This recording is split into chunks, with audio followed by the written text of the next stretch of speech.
السلام علیکم. ہم نے اپنے پچھلے کلاس میں ایک بہت بڑا اسکینڈل ڈسکس کیا تھا، جو صرف وہ اسکینڈل ہی نہیں تھا بلکہ اس کا امپیکٹ فائنینشیل انسٹیٹیوشنز پہ کس قدر تھا اور اس کی کیا کیا وجوہات ہوئیں، وہ ساری سامنے آپ کے میں نے پیش کی تھی. اب مثال کے طور پہ it was Enron corporation. What were the collapse issues? Then coupled with these collapse issues, there were certain auditing issues that were discussed with you, because it was just evident from that scandal that there were certain relationships which were concealed, that there were certain issues which were not made public, and there were certain other issues which, if had been made public, then the stakeholders would definitely have had a word of caution. So here, in this case also, as far as Enron Corporation is concerned, there were certain issues which were concealed. The corporate governance issues was there, which was also discussed with you. The pension issues. اب ہوا کیا تھا کہ جو employees وہاں پہ جو internal customers تھے، انہوں نے کیا کیا، انہوں نے انویسٹمنٹ کر دیا، اور اس انویسٹمنٹ کا انہیں ایگزیکٹ جو مارکیٹ ویلیو تھی وہ نہیں پتہ چلی. وہ انویسٹمنٹ ہوتا گیا، پتہ چلا وہ جو $8-10 یا $70-80 کا ایک شیئر بنتا تھا، وہ آخر میں کچھ سینٹس کے برابر تھا، 60 یا 70 سینٹس کا. تو اب نیچرلی آپ دیکھیے کہ کہاں $70 یا $80 اور کہاں 70-80 سینٹس، زمین آسمان کا فرق ہے، اور یہ بتایا بھی نہیں جا رہا کہ اس کی کیا وجوہات تھیں. تو وہ امپلائیز جنہوں نے اس پہ انویسٹمنٹ کیا، تو نیچرلی ان کا تو پھر لاس ہوا نا، یہ بھی آپ کے سامنے آیا. But there were certain accounting issues that were also there as far as the Enron Corporation. نتیجہ کیا ہوا، یہ جتنے بھی سارے ایشوز مل کر سامنے جب آئے تو پتہ یہ چلا کہ اس کا کارپوریشن کا سیلف ایجنٹ کہیں سے بھی نہیں ہو سکتا. جب بھی کبھی کوئی بات آئے گی، اگر آپ اس کی سیکیورٹی انالیسس بھی کریں گے تو it is going to be an absolute loss. So یہ اکیلے انرون کارپوریشن کے بس میں نہیں تھا، یہ سارا جو فائنینشیل انسٹیٹیوشنس کا حوالہ تھا اس میں بھی وہ انوالومنٹ تھا اس کا، تاکہ پبلک کو صحیح جو پکچر ہے وہ نظر نہ آئے. لہذا آپ نے یہ دیکھا کہ فائنینشیل انسٹیٹیوشنس جب تک آگے صحیح چل رہے ہوتے ہیں اس وقت تک اسٹیک ہولڈرز، چاہے وہ انٹرنل کسٹمرز ہوں یا ایکسٹرنل کسٹمرز ہوں، چاہے وہ کسی طرح کے بھی اسٹیک ہولڈرز ہوں، ان کا آپ کو سمجھ میں آ جاتا ہے کہ یہ ممکن نہیں ہے اور وہ لاس ہوتے ہیں. نتیجہ کیا ہوا، وہ انرون کارپوریشن کلیپس ہو گیا، اور جب وہ کلیپس ہوا تو جتنے بھی اسٹیکس وغیرہ تھے سب ختم ہو گئے، وہ کمپنی ہی بند ہونے کے قریب پہنچ گئی. لہذا جب بھی کبھی کوئی ایشو ایسا ہوتا ہے، جب کبھی بھی فائنینشیل انسٹیٹیوشن میں کوئی ایشوز ایسے آتے ہیں تو وہ ایک اکیلے کے نہیں ہوتے، وہ کلیکٹیو ہوتے ہیں، ایک سے دوسرا لنکڈ ہوتا ہے. اور جب تک یہ نہیں ہوتا، فائنینشیل انسٹیٹیوشن صحیح معنوں میں کام بھی نہیں کرتے. اور ہر ایشو کو کنسیلمنٹ کی تو قطعاً گنجائش ہے ہی نہیں، ہر ایشو جو ہے وہ پبلک کے انٹرسٹ کا ہوتا ہے، کیونکہ جہاں تک فائنینشیل انسٹیٹیوشنس کا تعلق ہے وہ کس چیز میں ڈیل کرتا ہے، دا ریئرسٹ آف کموڈیٹی وچ از منی. اور جہاں پیسے کی بات آتی ہے تو اسی وقت میں پہلے بھی آپ سے عرض کر چکا تھا کہ جہاں پیسہ آئے گا وہاں رسک اسی وقت شروع ہو جائے گا. جس وقت آپ نے پیسہ دیا اسی وقت سے رسک شروع ہو گیا. اب اسی طرح کے اور اسکینڈلس بھی ہیں، یہ بہت بڑے بڑے اسکینڈلس بینکنگ کی تاریخ میں، فائنینشیل انسٹیٹیوشنس کی تاریخ میں ہوئے، اور ان کا ذکر میں پہلے بھی کر چکا تھا جب یہ ہم کورس شروع کر رہے تھے. اس میں سے ایک تو انرون کارپوریشن تھا جس کے بارے میں تفصیلی بات کی میں نے. اسی طرح سے اور بھی کیسز ہیں جن کا ذکر آج میں آپ سے کروں گا. تو اب bankers who hire money, hungry geniuses should not always express surprise and amazement when some of them turn around with brilliant, creative and illegal means of making money. اب یہ تو پہلے میں آپ سے ذکر اس کا کر چکا تھا کہ جب کبھی پیسہ انوالو ہوتا ہے تو بڑے بڑے برینس آ جاتے ہیں اس میں. یہی نہیں کہ سیدھے ٹریک پر آپ کو رکھیں، بلکہ ان کی جو ایول تھنکنگ ہے، ایول مائنڈ ہے، وہ ریفلیکٹ کرنا شروع کر دی جاتی ہے. اور ہوتا یہی ہے کہ وہ ڈیوائس کر لیتے ہیں میتھڈالوجی جس سے وہ جو بھی فائنینشیل گینز زیادہ سے زیادہ حاصل کر سکتے ہیں وہ اس سے حاصل کرتے ہیں. کیونکہ ظاہر ہے ہر چیز جو ہے وہ آنےسٹ نہیں ہے، ہر بندہ آنےسٹی سے کام نہیں کرتا، اور یہ جہاں پیسے روپے کی بات آتی ہے اس میں تو قطعی آنےسٹی نہیں ہوتی ہے ایٹ ٹائم، اور بعض وقت ایسے عناصر جن سے کبھی آپ توقع رکھتے ہی نہیں تھے کہ وہ کسی طرح کے اسکینڈلس میں انوالو ہوں گے، ان کا اس طرح سے اسکینڈل بن جاتا ہے۔ The quotation is from a speech by the financial thriller writer on the psychology of risk, speculation and fraud at a conference on EMU in Amsterdam. یہ ایک کوٹیشن تھا جو میں نے آپ کے سامنے پڑھا، اور یہ ہمیشہ یاد رکھیے گا کہ یہ پیسے کے بھوکے لوگ جو ہوتے ہیں، جنہیں صرف یہ احساس ہوتا ہے کہ کسی انداز میں اور کسی طرح سے ان کے پاس پیسے آنے چاہیے، وہ کیا کچھ کر گزریں گے اس کا آپ تصور بھی نہیں کر سکتے۔ اب اسی سلسلے میں پہلے جیسے میں نے اینرون کارپوریشن کا ذکر کیا، یہی ایک اسکینڈل اور بھی ہے جس کا نام ہے بیرنگ بینک اسکینڈل۔ اب بیرنگس بینک اسکینڈل جو تھا وہ کیا تھا؟ اس میں جو بیرنگ بینکس تھا سنگاپور میں، یہ ٹوٹلی کلیپس کر گیا۔ اور کیا تھا وہ scandal? Barings bank collapsed when one of the Singapore-based employees of London's Barings Bank, Nick Leeson, lost 827 million pounds, US dollars 1.4 billion, primarily on futures contract speculation. Leeson's actions led the oldest merchant bank to default on its debts. اب یہ بڑے بڑے جب scandals ہوتے ہیں تو وہ economy پر بھی بہت اثر انداز ہوتے ہیں۔ وہ بینک کلیپس ہی صرف نہیں کرتا بلکہ جو کلائنٹس کے اسٹیکس ہوتے ہیں وہ بھی اس میں آ جاتے ہیں، اور وہ اسٹیکس بہت بڑے ہوتے ہیں۔ نتیجہ یہ ہوتا ہے کہ وہ بینک ختم ہوا، اس کے ساتھ اس کے کسٹمرز ختم ہوئے، اور ساتھ میں اکانومی پر بہت مضر اثرات ہوئے۔ تو یہ لنکڈ ہے سارا، ایک بینک صرف ایک بینک نہیں ہوتا بلکہ پوری اکانومی ہوتا ہے جو وہ رن کر رہی ہوتی ہے۔ The bank's collapse is considered a pivotal turning point in the history of banking and has become a textbook example of accounting fraud. اب یہ بینک کا جو اسکینڈل تھا یہ pivotal turning point تھا ہسٹری آف بینکنگ کا۔ اب اس کی اسٹڈیز کی جاتی ہیں، جب کبھی بھی کوئی اکاؤنٹنگ فراڈ کا ذکر آتا ہے تو اس بینک کا ذکر ضرور آتا ہے۔ اس میں فیکٹرز دیکھے جاتے ہیں کہ کیا وہ فیکٹرز تھے، اس کے ایمپلائیز کہاں اس میں انوالو تھے، اس میں اس کے کسٹمرز کہاں انوالو تھے، غرض کے پورا جو کمپریہنسو آؤٹ لک ہوتا ہے as far as the fraud in the banks circle is concerned اس کا ذکر کرتے ہیں۔ اور اسی طرح سے یہ جو اسکینڈلس ہوتے ہیں یہ صرف ایک اسکینڈل کی حد تک نہیں ہوتے بلکہ ان کا ذکر اس طرح کیا جاتا ہے تاکہ آئندہ کوئی اس طرح کا فراڈ جنریٹ نہ ہو سکے، اور اگر اس جانب بڑھ رہے ہوں تو اسی طرح سے فوراً اس کی روک تھام کر لی جائے۔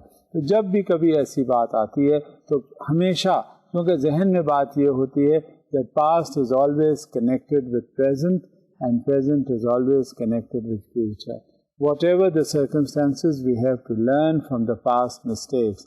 جو evil geniuses ہوتے ہیں اور جو یہ fraud commit کرتے ہیں وہ کچھ نہ کچھ لوپ ہولس چھوڑ جاتے ہیں جو بعد میں آنے والے لوگ اور انالسٹ اس سے فائدہ انہیں ضرور ہوتا ہے تاکہ وہ پلگ کر دے وہ لوپ ہولس جس کا ماضی میں فائدہ اٹھایا گیا، مگر اپنی سی کوشش ضرور کر لینی چاہیے کیونکہ وہ کسی اور میکینزم سے پھر کام کرنا شروع کرتے ہیں۔ اب دیکھتے ہیں اس میں انٹرنل آڈیٹنگ کا کیا رول تھا as far as this particular kind of a scandal جو بیرنگ بینکس کی ایکٹیویٹیز کو سامنے لاتا ہے وہ کیا تھی۔ The way that Barings Bank's activities in Singapore were organized between 1992 and 1995 enabled Leeson to operate effectively without supervision from Barings Bank's head office in London. اب سب سے بڑی چیز یہ ہوتی ہے کہ جب کبھی بھی unmonitored اور جس کا سپرویژن نہ ہو، جس کا کسی انداز میں کوئی اکاؤنٹیبلٹی نہ رہ سکے تو اس میں کیا ہوتا ہے، وہیں گڑبڑ شروع ہو جاتی ہے۔ جب آپ کوئی بھی، آپ یوں مثال اپنی دیکھ لیجئے کہ جب آپ کوئی بھی آرگنائزیشن رن کر رہے ہوں اور اگر اس کی مانیٹرنگ یا سپرویژن ختم ہو جائے تو نیچرلی بہت سے لوگ اس سے فائدہ اٹھاتے ہیں اور اٹھانے کے ساتھ ساتھ اس میں وہ باتیں کر گزرتے ہیں جو آپ کبھی سوچ بھی نہیں سکتے. اسی وجہ سے بہت کلوز ریپو ہونا چاہیے اس ادارے کی ایکٹیویٹیز کا, ان کے انٹرنل کسٹمرز کا, اور جب بھی کبھی کوئی ایکشن ایسا ہو بہت کلوز اسکروٹنی کر کے وہ ایکٹیویٹیز کرنی چاہیے.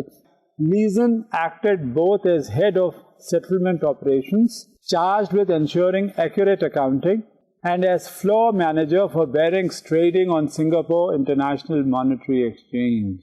بیرنگس کی یہ ٹریڈنگ ایکٹیویٹی سنگاپور میں مانیٹر ہو رہی تھی. بیرنگس کے جتنی بھی چیزیں تھیں وہ وہاں مانیٹر کرنا ضروری تھی.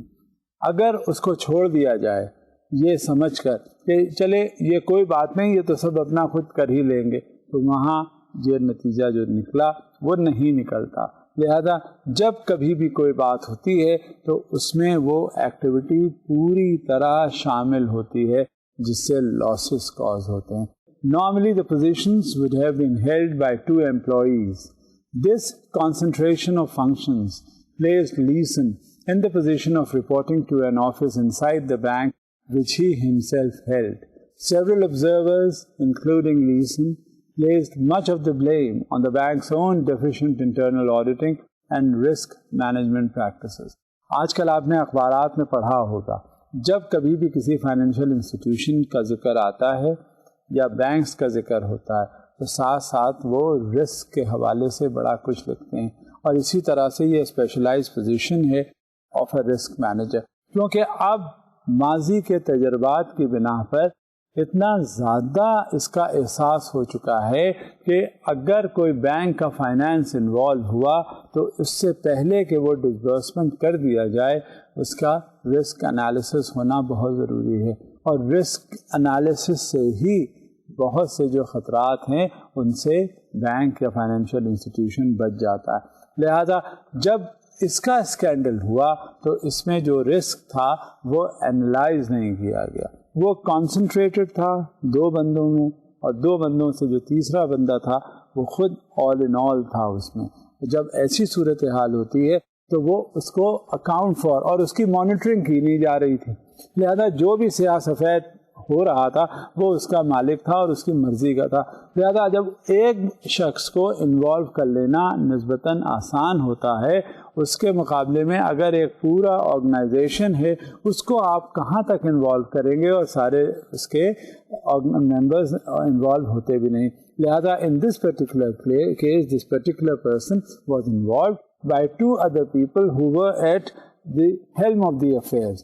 لہذا ان تینوں نے مل کے, اور رسک انہیں پتا تھا کہ کوئی اینالائز کرنے والا ہے نہیں, انہیں آڈیٹرز کا پتا تھا, جو اس کا آڈیٹنگ پروسیس تھا وہ انہیں پتا تھا کہ کوئی اتنا فول پروف سسٹم نہیں ہے, لہذا جب بھی کبھی کوئی بات اگر ہوگی تو وہ سب چھپ جائے گی. لہذا اس کے جو کرپشن ایشوز تھے وہ اتنے سامنے نظر نہیں آ رہے تھے, کیونکہ ان کو پروٹیکٹ کیا جاتا تھا, ان کو کوریج پرووائڈ کیا جاتا تھا, اور یہی کرپشن ایشوز تھے جس سے بڑھ کر ایک اتنا لمبا چوڑا اسکینڈل بن گیا, اور یہی اسکینڈل جو تھا اس آرگنائزیشن کی تباہی کا باعث بنا, اور اس سے وہ آرگنائزیشن ہی تباہ نہیں ہوا بلکہ اس کے مضر اثرات اکانومی پر ہوئے. Because of the absence of oversight, Leeson was able to make seemingly small gambles in the futures market at Barings Futures Singapore and cover for his shortfalls by reporting losses as gains to Barings in London. اب کیونکہ accountability نہیں تھی, monitoring نہیں تھی, اور یہ بھی تھا کہ کوئی اس سے پوچھنے والا نہیں تھا as far as the accounting procedures and accounting processes were concerned. تو نتیجہ کیا ہوتا تھا, یہ لیسن جو تھا ہمیشہ جب اپنے ہیڈ آفس کو لندن میں رپورٹ کرتا تو وہ خرابیاں نہیں بتاتا بلکہ وہ خرابیاں بھی اچھائیوں میں بدل کے پیش کرتا. وہ جہاں اس کے نقصانات ہو رہے تھے اس ادارے کے, ان ادارے کے نقصانات کو بھی فائدے کی شکل میں پیش کرتا. نتیجہ اس کا کیا ہوا, نتیجہ یہ ہوا کہ وہ ادارہ بالکل کلیپس کر گیا. Specifically, Leeson altered the branch's error account, subsequently known by its account number 88888 as the 5/8 account, to prevent the London office from receiving the standard daily reports on trading, price and status. اب یہ دیکھیں اس کا manipulation کس قدر ہوتا. جب انہوں نے اکاؤنٹنگ کا نمبر بدل دیا, اس کے پروسیجرز بدل دیے, اس کے رپورٹنگ پریکٹسز بدل دی, تو جو ہیڈ آفس میں لوگ بیٹھے تھے انہیں کچھ احساس ہی نہیں ہوا, انہیں پتہ ہی نہیں چل سکا کہ یہاں اندر کیا گڑبڑ ہو رہی ہے, کیونکہ ان کا آڈیٹنگ اور مانیٹرنگ جو پروسیس تھا وہ کافی کنٹیجیس ہو چکا تھا, اور اس کا ذکر جو تھا وہ کہیں ان کے سامنے آ نہیں رہا تھا.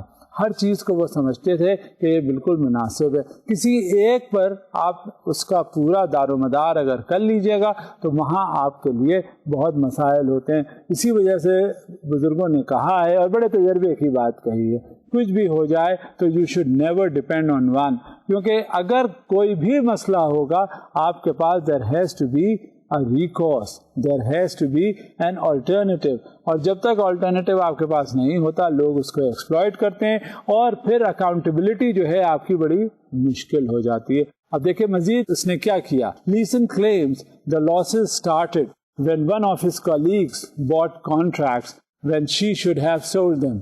By December 1994, Leeson had cost Barings £200 million, but he reported to British tax authorities as £102 million profit. اب آپ دیکھیے یہاں کاسٹ کا اندازہ لگا رہے, وہاں لاسز ہے, اس کی کاسٹ کتنی زیادہ ہے جو اسے کم رپورٹ کی جا رہی ہے, اور اس کو بجائے لاس رپورٹ کرنے کے اسے پروفٹ رپورٹ کیا جا رہا ہے. Look at it. نیچرلی جہاں لاسز کو آپ گینز سمجھ کے پروجیکٹ کریں گے تو وہاں الٹیمیٹلی کیا ہوگا, وہاں تو لاسز ہی ہوں گے نا. If the company had uncovered his true financial dealings, then collapse might have been avoided, as Barings had capital of £350 million. یہ ضروری نہیں تھا کہ یہ لاس جو ہے رپورٹ کیا جاتا, یہ بھی ضروری نہیں تھا کہ جو لاس اگر اتنا بڑا آپ رپورٹ کرتے ہیں تو ان کے پاس کوئی آلٹرنیٹیو نہیں تھا. اس کے بعد میں انالیسس جو کیا گیا اس سے یہ صاف ظاہر ہوتا تھا کہ جو ان کے پاس پہلے سے اکاؤنٹنگ پروسیجرز میں پیسے آتے تھے وہ کہیں زیادہ تھے جو مسلسل یہ رپورٹ جو کر رہے تھے اس کی بیسس کے اوپر.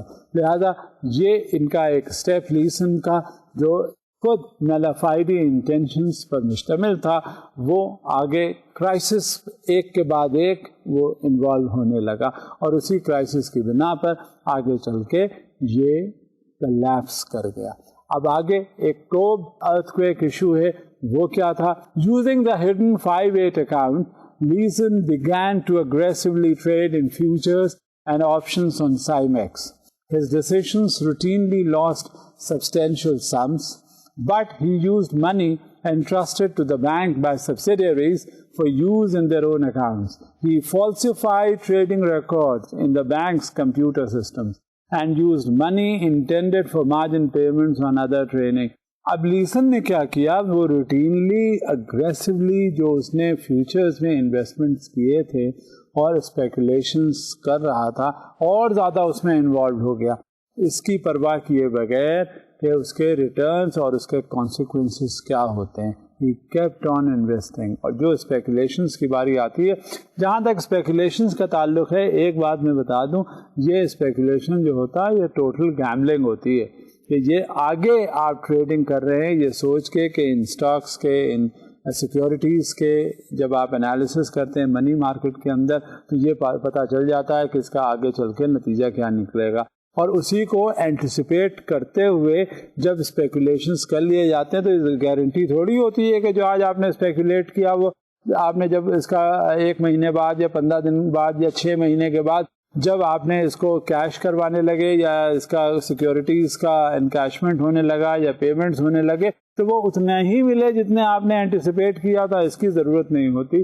یہ ہر ضروری تھوڑی ہوتا ہے کہ ہر بار آپ کا اسپیکولیشن یا گیمبلنگ کارآمد ہو, بلکہ کبھی کبھی اس میں بہت زیادہ لاسز ہو جاتے ہیں جب یہ فیوچرز کے گیم میں اور انوالومنٹ شروع ہوتا ہے. Barings bank management in London at first congratulated and rewarded Leeson for what seemed to be his outstanding trading profits. اب وہاں تو ان کو پتا نہیں کہ انہوں نے کیا ہے لیسن نے. یہ تو بار بار کہے جا رہے تھے کہ ان کا جب بھی کچھ ہے تو یہ پروفٹ ہے اور بہت زیادہ پروفٹ ہے. لہٰذا مینجمنٹ کو کیا پتا, ہیڈ آفس لنڈن میں جو تھا تو اسے کچھ بھی نہیں معلوم.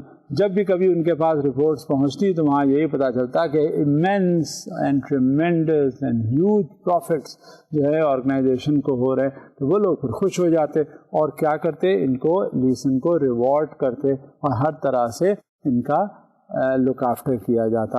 لیکن یہ کب تک سلسلہ رہتا؟ However, his luck ran out when the Kobe earthquake sent the Asian financial markets into a tailspin. Leeson bet on a rapid recovery by the Nikkei stock average, which failed to materialize.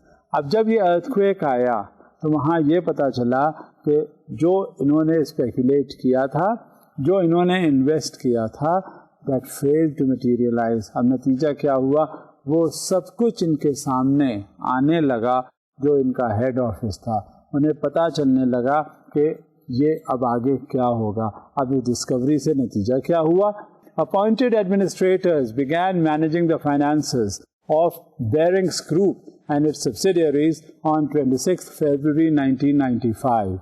On 26th February, the Board of Banking Supervision launched an investigation led by Britain's Chancellor of the Exchequer.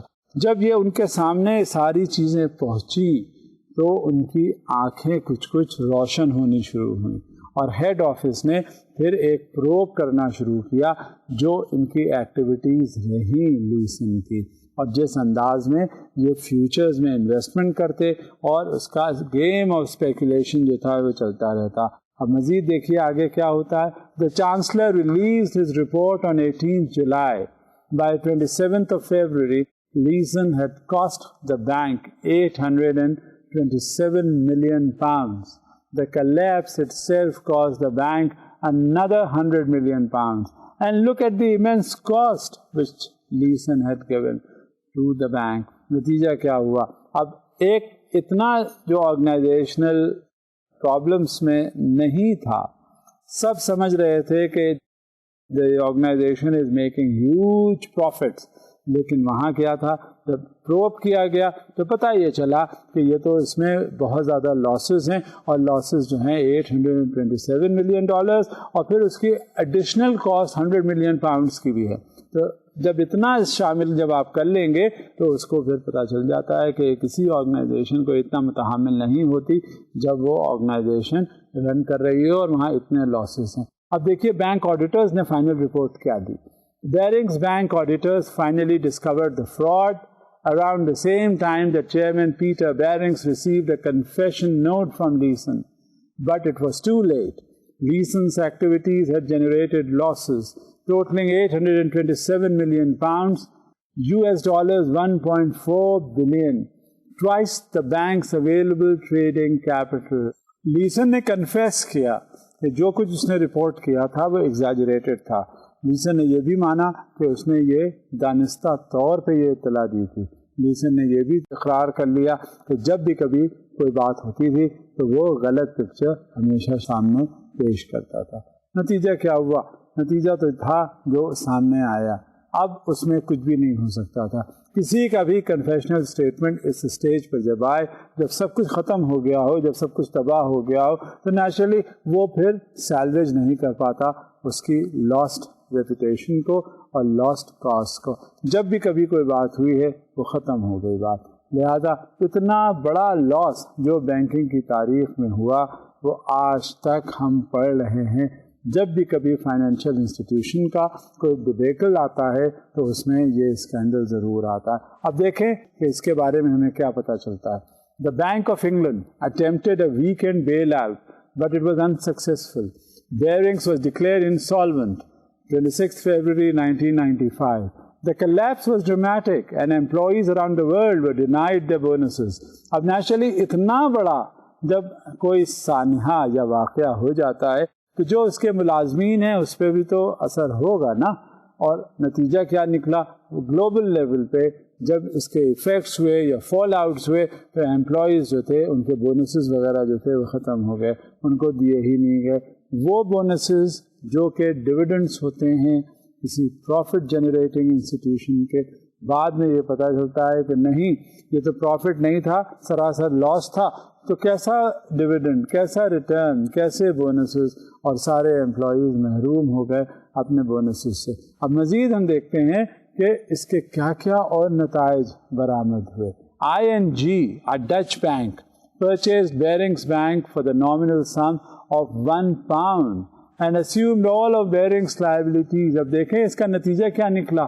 اب اس کا ایک Dutch bank ہے, وہ اس کو لے لیتا ہے, اس کے تمام ایکٹیویٹیز لے لیتا ہے, اس کے آپریشنز لے لیتا ہے, اور اس کی لائبلٹیز لے لیتا ہے. کتنے میں؟ £1 میں. ٹوکن منی تھا جو اس نے دیا. آپ اندازہ کیجئے, ایک جائنٹ انسٹیٹیوشن جب تباہ ہوتا ہے تو اس کی مارکیٹ ریپوٹیشن اور مارکیٹ ویلیو کہاں پہنچ جاتی ہے کہ کوئی ادارہ اس کو لینے کے لیے روادار نہیں ہوتا.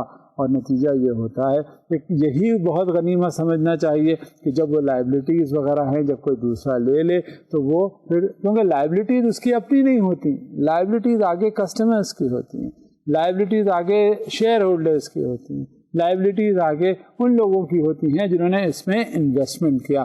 نتیجہ کیا ہوا؟ ایک ڈچ بینک ING کے نام سے اس نے £1 پہ بیرنگس بینک کے آپریشنز پرچیز کیے اور اس کی تمام تر لائبلٹیز کو اون کر لیا.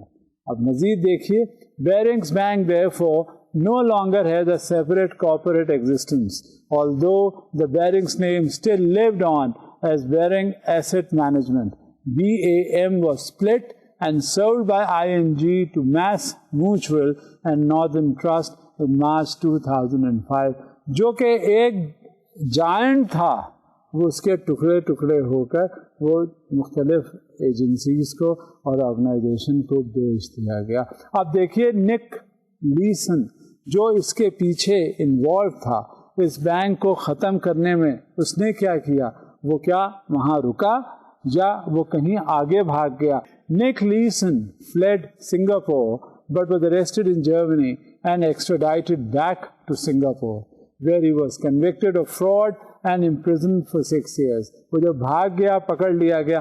بات بھاگنے اور پکڑنے کی نہیں ہوتی, بات یہ ہوتی ہے کہ اس نے کس قدر نقصان پہنچایا, کس قدر اس ادارے کو خسارہ ہوا, اور نتیجہ کیا ہوا؟ وہ ادارہ ختم ہو گیا, ڈوب گیا. اب اسے اگر پکڑ بھی لیا تو اس سے سب کچھ برآمد نہیں ہو سکا. اگر اسے پکڑ بھی لیا تو وہ لاسز جو ہوئے وہ واپس نہیں آ گئے. اسے اگر پکڑ بھی لیا تو اسے زیادہ زیادہ تھوڑی سی سزا ہو جائے گی, اور ہو گئی. نتیجہ تو کیا ہوا؟ وہی جو ہونا تھا, اس کو 6 سال کی سزا ہوئی. لیکن کیا ہوا؟ بیرنگس بینک کیا واپس آ گیا؟ نہیں. Upon release, he wrote an autobiography, Rogue Trader, covering the events leading up to the collapse. A filmmaker later dramatized the book in the film Rogue Trader. اس کی ایک فلم بن گئی.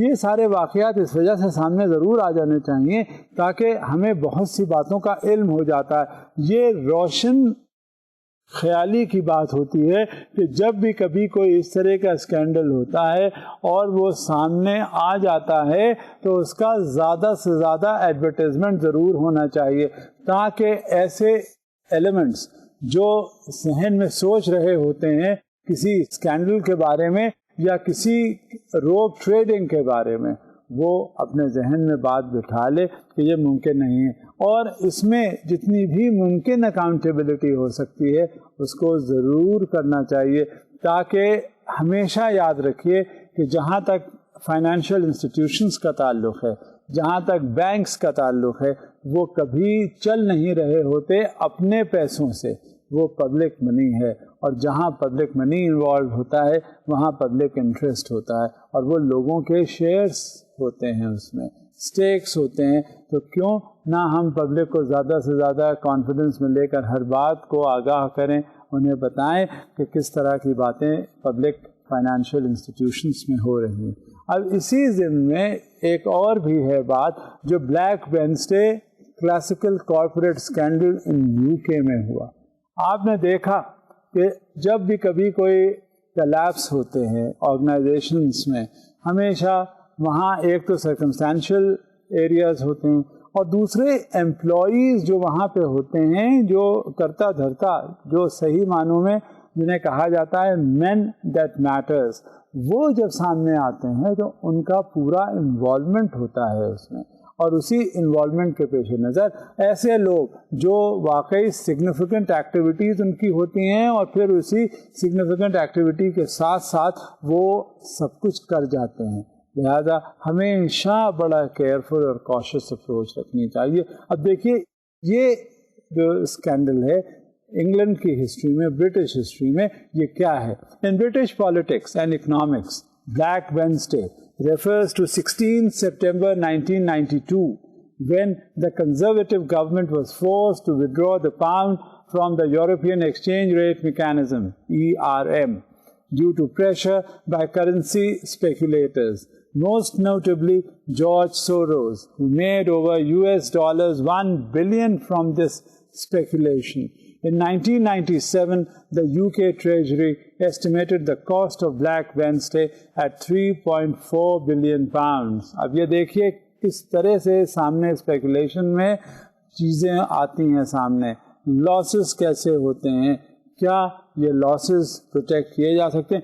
اب یہ بڑے بڑے جو ادارے ہیں، اس میں بڑے بڑے جو لوگ ہیں اوپر بیٹھے ہوتے ہیں مینجمنٹ میں، وہ سارا گیم کھیل رہے ہوتے ہیں، چاہے وہ فیوچرز ہوں، چاہے وہ کسی طرح کا اور اسپیکولیشن ہو، چاہے وہ کسی طرح کا اور انویسٹمنٹ ہو۔ اور جہاں ہمیشہ بیسک چیزیں یاد رکھیے گا، کسی بھی فائنینشیل انسٹیٹیوشن کا جو ٹاپ مینجمنٹ ہے، اگر اس کے ذہن میں کوئی بات غلط آ جائے اور اس کی نیتیں خراب ہو جائیں تو پھر اس ادارے کی تباہی یقیناً ہے۔ اور جیسا جو بھی میں آپ کے سامنے اداروں کی بات کر رہا ہوں، وہاں جو ٹاپ رینکنگ آفیشلس تھے، جب ان کی نیت میں فتور آ گیا اور ایول تھنکنگ آ گئی تو آپ وہ ادارے کیسے چل سکتے ہیں آگے؟ The trading losses in August and September were estimated at 800 million pounds, but the main loss to taxpayers arose because the devaluation could have made them a profit. The papers show that if the government had maintained $24 billion foreign currency reserves and the pound had fallen by the same amount, the UK would have made a 2.4 billion pounds profit on sterling's devaluation. This is a report of the Financial Times of 10th February 2005.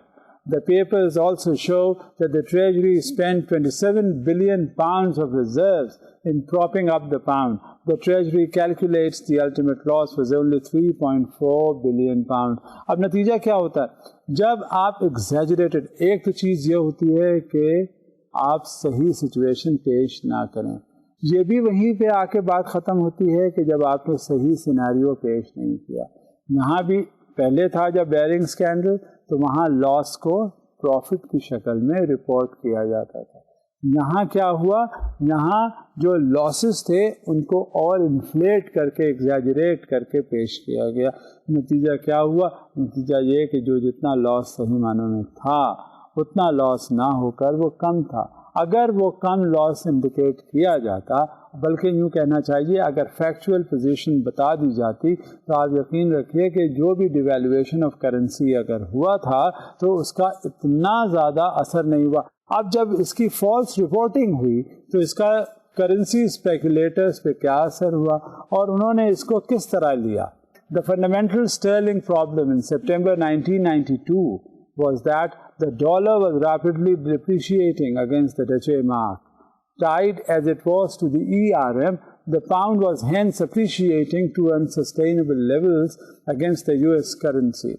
With a large proportion of British exports priced in dollars, a pound/dollar correction was well overdue. اب یہ جو basket of currency کا جو concept ہے، اس میں جب آپس میں ٹریڈنگ ہو رہی ہوتی ہے تو اس میں ان کرنسیز کا آپس میں ٹریڈنگ ریلیشن شپ بھی اسٹیبلش ہو جاتا ہے، اور یہ جو بڑے بڑے مینیپولیٹرز ہیں یہ دیکھ لیتے ہیں، یہ اسیس کر لیتے ہیں کہ یہ ڈالر کا کیا ریٹ جا رہا ہے، یہ پاؤنڈ اسٹرلنگ کا کیا ریٹ جا رہا ہے، یہ یورو کا کیا ریٹ جا رہا ہے۔ غرض کے اور جو امپورٹنٹ ممبرز ہیں اس باسکٹ آف کرنسی میں وہ گیمز چل جاتے ہیں، وہ اسپیکولیشنز چل جاتے ہیں، اور اسی حساب سے پھر فیوچرز کا آگے اسپیکولیشن سے رول اٹیچڈ ہو جاتا ہے۔ جب کبھی اس طرح کی بات ہوتی ہے تو وہیں گیم پلان ان کا تیار ہو کے وہ مینیپولیشن کرنا شروع کر دیتے ہیں اور اپنے انٹرسٹ کو سب سے پہلے ذہن میں رکھتے ہیں کہ یہ میرا انٹرسٹ ہے, اس کو ہم نے پروٹیکٹ کرنا ہے, اور اس کو پروٹیکٹ کرتے کرتے وہ کرنسی کے اسپیکولیشنس یا اوور آل جو اکانومی کا جو امپیکٹ ہے وہ کیا ہوتا ہے وہ سامنے رکھ کے اور وہ اپنا انٹرسٹ اس میں بحال رکھتے ہیں. ERA membership was preventing this from happening. اب یہ جو ریلیشن شپ کی بات آئی ہے, یہ جو اسپیکولیشن کی بات آئی ہے, یہ جو گیم پلان کی بات آئی ہے اور مینیپولیشن کی بات آئی ہے, جہاں یہ بات آتی ہے وہاں اکثر کچھ ایسے فیکٹرز بھی ہوتے ہیں جو اینٹی فورسز ہو کر ان کو روکنے کی کوشش کرتے ہیں. مگر آپ ہمیشہ یاد رکھیے کہ کبھی کبھی جب اس طرح کی سچویشن ہوتی ہے جو اپوزیشن کو ہمیشہ سپرسیڈ کر لے جاتے ہیں, وہ ایول فورسز جو مینیپولیٹرز ہوتے ہیں اور وہ زیادہ اسٹرانگ ہو جاتے ہیں, نتیجہ کیا ہوتا ہے, جو ان کا گیم چل رہا ہوتا ہے اس میں وہ کامیابی ان کو مل جاتی ہے اور لاسز دوسروں کو ہو جاتے ہیں. In anticipation of the inevitable dam bursting, speculators hasten the process by borrowing pounds and also lira and selling them for Deutsche Mark in the expectation of being able to repay the loan in devalued currency and to pocket the difference. جب currency devalue ہو جاتی ہے, جب ڈیویلیوڈ currency ہوتی ہے اس کے ظاہر against effects زیادہ ملتے ہیں, اور جو ٹریڈنگ آپ کی پہلے ہو گئی ہوتی ہے وہ کم پر ہوئی ہوتی ہے. جو ڈفرینس ہوتا ہے وہ تو آپ پے آف کر دیتے ہیں جو لائبلٹی ایکچوئل ہوتی ہے, لیکن جو ڈفرینس ہوتا ہے وہ کہاں جاتا ہے, وہ آپ کی اپنی جیب میں چلا جاتا ہے. اور یہی کچھ انہوں نے کیا.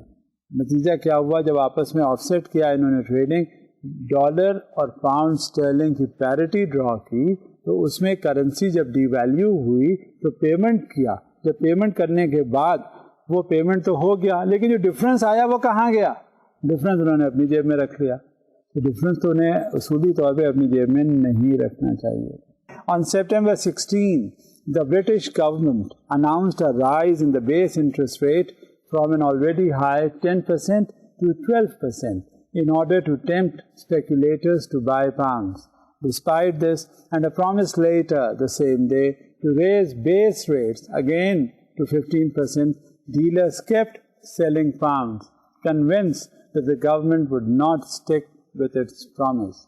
اب یہ سارے اسٹیٹمنٹس ہوتے ہیں جو فائنینس مینیجرس کی طرف سے آتے ہیں کہ اگر اس کا بیس ریٹ ہے یہ ریز کر دیں تو جو پاؤنڈ اسٹرلنگ کا ریٹ ہے وہ اور زیادہ ہو جائے گا اور اسے لوگ خرید لیں گے. لیکن جو مینیپولیٹرز ہوتے ہیں وہ پورے ایک ہوا باندھ دیتے ہیں کہ نہیں جو گورنمنٹ ہے وہ غلط کہہ رہی ہے اور ایسے کچھ ہوگا نہیں, اور اس سے ان کا انٹرسٹ جو ہے وہ صحیح ہو جاتا ہے. کہ نیچے تو گیم پلان ان کا ہی ہوتا ہے نا, اوپر سے ایک پالیسی اسٹیٹمنٹ آ گیا اس کو وہ نگیٹ کر دیتے ہیں. اب دیکھیں اس کا ایفیکٹ کیا ہوا. By 19 that evening, Norman Lamont, then Chancellor, announced Britain would leave the ERM and rates would remain at the new level of 12%. اب نتیجہ اس کا کیا ہوا, نتیجہ یہ ہوا کہ انہیں گورنمنٹ کو واپس ایک اسٹیٹمنٹ دینا پڑا پالیسی کے حساب سے کہ وہ بیس ریٹ جو پاؤنڈ اسٹرلنگ کا ہے وہ جو پہلے انہوں نے اناؤنس کیا تھا 12%, اور وہ وہی رہا, اور ERM سے انہوں نے withdraw کر لیا. اب دیکھیں اور اس کے کیا ایفیکٹس ہوتے ہیں.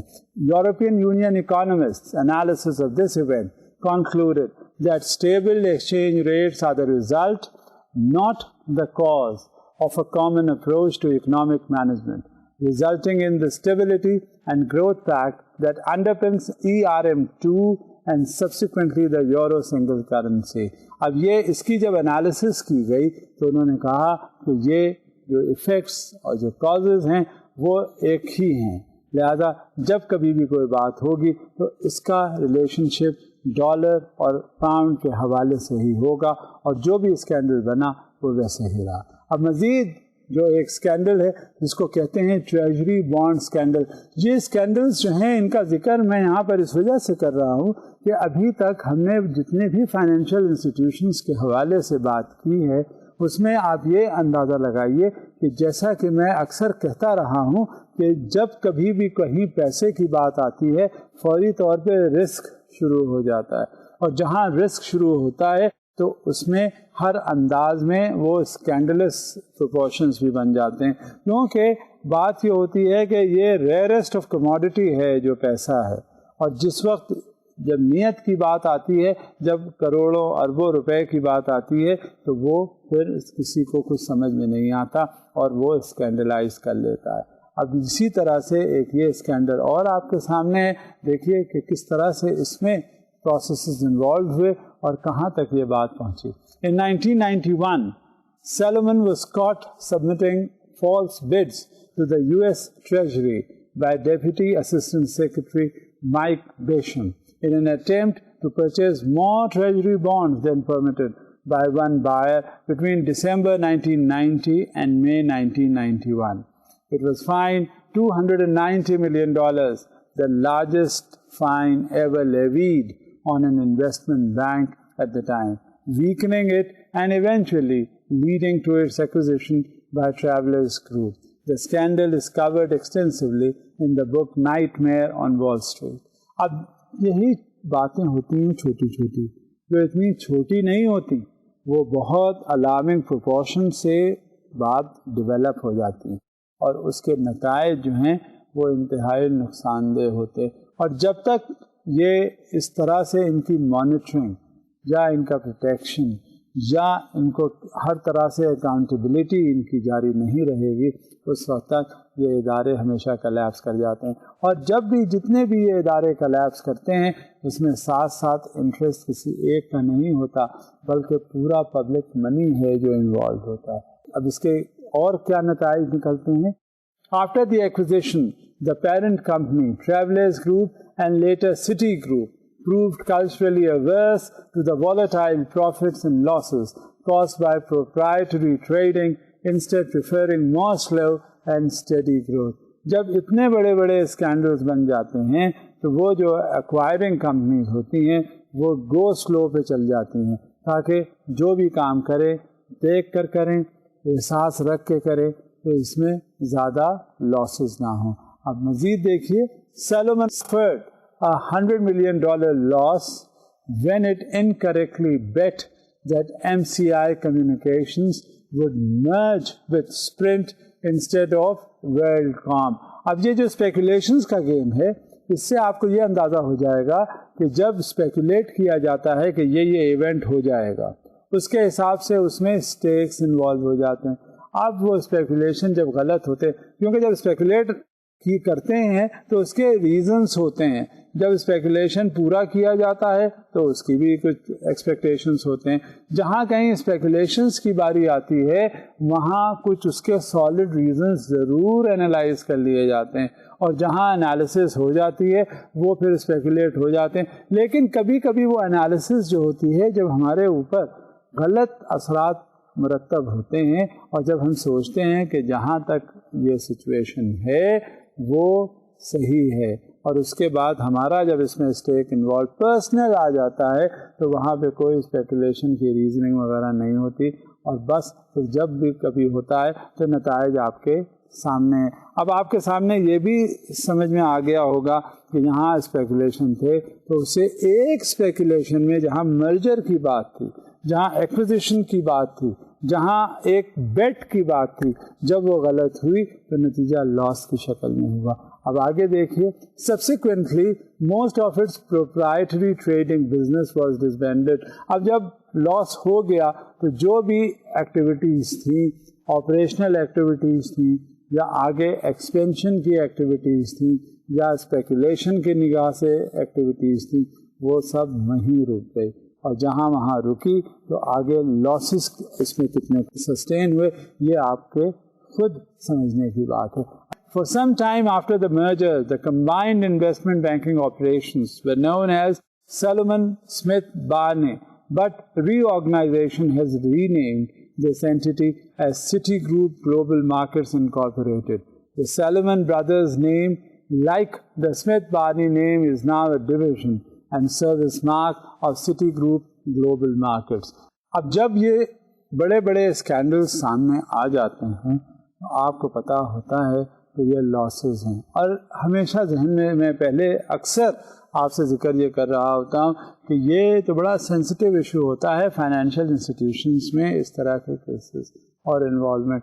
اب میں یہاں پہ ایک کے بعد آپ ایک کے بعد ایک آپ سے ذکر کر رہا ہوں کہ کہاں گلوبل لیول پہ کس انداز میں اسکینڈلس ہوئے اور ان کی رپورٹس کس انداز میں شائع ہوئیں اور پیش کی گئیں.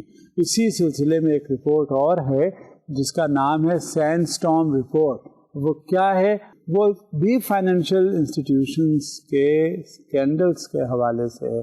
جب بھی کبھی کوئی فائنینشیل انسٹیٹیوشن میں اسکینڈلس ہوتے ہیں ایک باقاعدہ پروب یا انکوائری سیٹل ہو جاتی ہے تو اس کے سامنے کم سے کم وہ کچھ فیکٹرز ہیں جو آ جاتے ہیں.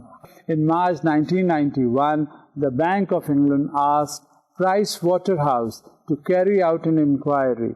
On June 24, 1991, using the code name Sandstorm for BCCI, Price Waterhouse submitted the Sandstorm report showing that BCCI had engaged in widespread fraud and manipulation. اب یہ جو BCCI ہے آپ کو معلوم ہے نا کہ کتنا ابھرتا ہوا یہ ہمارا بینک تھا، bank of credit and commerce international. ایک زمانے میں جو یہ بینک تھا وہ کوئی دوسرا بینک پاکستان میں نہیں تھا. اب ظاہر ہے جب یہ اتنا ابھرتا ہوا بینک تھا تو لوگوں نے یہ اندازہ لگایا کہ it is a growing institution and it is one of the fastest growing institutions in the world. So why not probe into the causes of its height and glory. So they just asked to have an inquiry. And now, what are the facts as far as the BCCI is concerned? Let us review that. First of all, the primary aspect being the support of terrorism. And what is that support of terrorism? The Sandstorm report, parts of which were leaked to the Sunday Times, included details of how the Abu Nidal terrorist group had held accounts at BCCI's Sloane Street branch near Harrods in London. Britain's Internal Security Service, M15, had signed up 2 sources inside the branch to hand over copies of all documents relating to Abu Nidal's accounts. One source was the Syrian-born branch manager Ghassan Qasim, the second a young British employee. Now, the Abu Nidal linked man for the BCCI accounts was an Arab based in Iraq named Samir Najmuddin or Najmuddin. Throughout the 80s, BCCI had set up millions of dollars worth of letters of credit for Najmuddin, largely for arms deals with Iraq. Qasim later swore in an affidavit that Najmuddin was often accompanied by an American whom Qasim subsequently identified as the financier Mark Rick. تو یہ ایک کسی شخص کے اوپر involvement نہیں ہوتا، اس میں بہت سے لوگ انوالوڈ ہوتے ہیں. اب دیکھیں آگے. Rich was later indicted in the US for tax evasion and racketeering in an apparently unrelated case, fled the country and received a controversial pardon from Bill Clinton on January 20, 2001. Qasim also told reporters that he had once escorted Abu Nidal, who was allegedly using the name Shakir Farhan, around town to buy a tie without realizing who he was. This revelation led in 1991 to one of the London Evening Standard's best-known front-page headlines, "I took Abu Nidal shopping." Now, what was the result of all this? The result was the closure of the bank. On July 5, 1991, the Bank of England closed down BCCI. Around 1 million investors were affected. Amongst the customers of the bank at this time was Jarrods and Mappin and Webb, the jewelers responsible for maintaining the crown jewels and makers of the trophy for the America's Cup. In 1992, United States Senators John Kerry and Hank Brown co-authored a report on BCCI, which was delivered to the Committee on Foreign Relations. The BCCI scandal was one of a number of crimes and disasters that influenced thinking leading to the Public Interest Disclosure Act of 1998. The report found that former Defense Secretary Clark Clifford and his business partner Robert A. Altman had been closely involved with the bank from 1978, when they were introduced to BCCI by Burke Lance to 1991. So this was all as far as the BCCI was concerned, and you could well make out the proceedings. Subsequently, what happened in the BCCI? Clifford and Altman testified to the committee that they had never observed any suspicious activity. The federal government brought indictments against Clifford and Altman and proposed barring them from banking for life, but did not pursue Clifford due to his age and deteriorating health. Altman, however, was indicted and ultimately tried in New York by the Office of District Attorney Robert Morgenthau. Despite a failure to convict in the New York trial, Altman nevertheless agreed to be banned from banking under threat of prosecution by the Securities and Exchange Commission. The British government also set up an independent inquiry chaired by Lord Justice Bingham in 1992. Its House of Commons paper, Inquiry into the Supervision of the Bank of Credit and Commerce International, was published in October of that year. Following the report, the bank's liquidators launched the Three Rivers versus Bank of England case on behalf of thousands of BCCI creditors who are suing the Bank of England for its failure to properly oversee the bank. The BCCI creditors sought £850 million in damages, claiming that the Bank of England was guilty of misfeasance in public office. The case collapsed in November 2005, with the Bank of England seeking to reclaim legal bills. The cost of the case to the creditors could be as high as £100 million. Now, this was the disaster that happened as far as one of the Pakistani-based banks was concerned. That was the BCCI. You could well now appreciate that whatever had happened as far as the financial institutions are concerned, it is all the matter of intentions of people who are very much involved in it. These people, they are there at the top management level. And when any ice used to fall, when any ice used to fall upon, تو اس میں کیا ہوتا تھا, اس میں بیچارے جتنے جو stake holders تھے وہ سب سے زیادہ سفر کرتے تھے, اور اس کی سفرنگ جو تھی انٹولڈ ہوتی تھی. اور جب تک یہ سلسلہ رہا, آپ دیکھیے اتنے اچھے اچھے ادارے دنیا کے کسی نہ کسی انداز میں وہ ختم ہوتے گئے, چاہے وہ کسی انداز میں ہو, چاہے بدنیتی پر معمور ہو, چاہے کسی ان کے اور میل انٹینشنس ہو, چاہے وہ بلیک وینسڈے کا ذکر میں نے ابھی آپ سے کیا, اس کے بعد بیرنگ بینک کا ذکر ابھی آپ سے ہوا, Solomon brothers and treasury scandal وہ بھی آپ کے سامنے پیش کیا گیا. جب کبھی بھی کوئی بات ہوئی ہے تو یہ اسکینڈلز کسی ایک واقعے یا ایک بات سے انفلوئنس نہیں ہے, اس میں پورا کا پورا انوالومنٹ ہے آرگنائزیشن کا اور ٹاپ لیول پر. لہٰذا جہاں تک فائنینشیل انسٹیٹیوشنس کی بات آتی ہے یہ بڑا سینسٹیو ایشو ہوتا ہے, اور جب بھی اس طرح کی بات آتی ہے تو ہمیشہ احساس ہوتا ہے آج یہ ہو رہا ہے, کل کو خدا جانے یہاں پہ کیا ہوگا. اب ہم اس کو بات کو یہیں روک دیتے ہیں کیونکہ یہ اسکینڈلس کا سلسلہ لنکڈ ہے, جہاں بھی فائنینشیل انسٹیٹیوشنس کی بات آئے گی ہو بھی سکتا ہے اور نہیں بھی ہو سکتا. جب یہ سلسلہ رہا تو پھر اب یہ آگے بھی کنٹینیو کرتا رہے گا, کیونکہ انسان کی نیت کا کسی وقت ہی کچھ نہیں کہا جا سکتا. اس لیے ہم اس بات کو یہیں روک دیتے ہیں. اب آپ مجھے اجازت دیجیے. خدا حافظ.